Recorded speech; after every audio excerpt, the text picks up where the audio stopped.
Jean-Luc Reichmann se plaint d'Emilien dans les 12 coups de midi. De retour pour défendre une nouvelle fois son titre de maître de midi dans les 12 coups de midi sur TF1, Emilien a provoqué l'agacement de Jean-Luc Reichmann. L'animateur n'a d'ailleurs pas hésité à se plaindre du champion. Depuis sa première apparition sur le plateau des 12 coups de midi le lundi 25 septembre 2023, Emilien n'a jamais trouvé un adversaire à sa mesure. En effet, celui qui est devenu le meilleur candidat de l'histoire du jeu quotidien de TF1 est toujours invaincu. À l'heure actuelle, il cumule pas moins de 566 victoires, tandis que sa cagnotte s'élève à 2 259 777 € de gains et de cadeaux. Présent pour défendre son titre de maître de midi sur le plateau de Jean-Luc Reichmann le mercredi 16 avril 2025, Emilien a provoqué malgré lui l'agacement de l'animateur de TF1. Cela s'est produit lors du premier duel de la partie. Dans quel film l'un des rôles principaux est-il tenu par un ancien danseur étoile du Bolchoï ?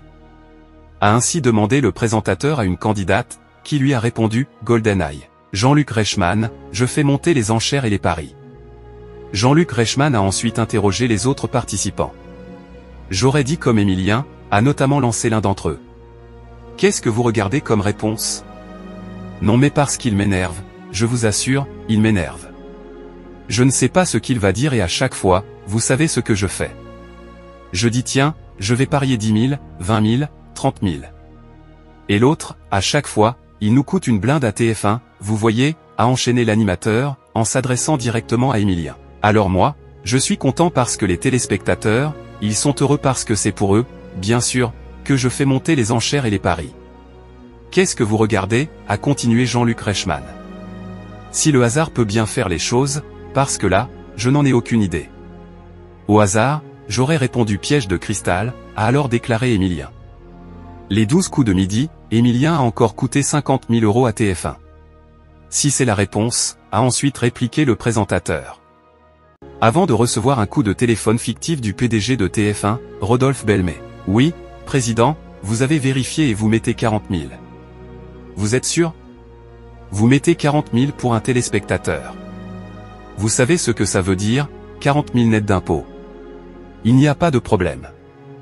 Ok, tout est sous contrôle ? Merci, Rodolphe, merci, a ainsi lancé celui qui est également comédien dans le Léo Mattei, bridage des mineurs sur TF1. Au final, il s'est avéré qu'Emilien avait effectivement donné la bonne réponse. C'est pas possible. Piège de cristal. Non, mais c'est pas vrai. Mais c'est impossible. C'est pas possible, on s'en sortira jamais. Il y a 40 000 € pour un téléspectateur, s'est exclamé Jean-Luc Reichmann. Plus tard au cours de l'émission, la somme accordée à un téléspectateur de TF1 a finalement grimpé jusqu'à 50 000 €.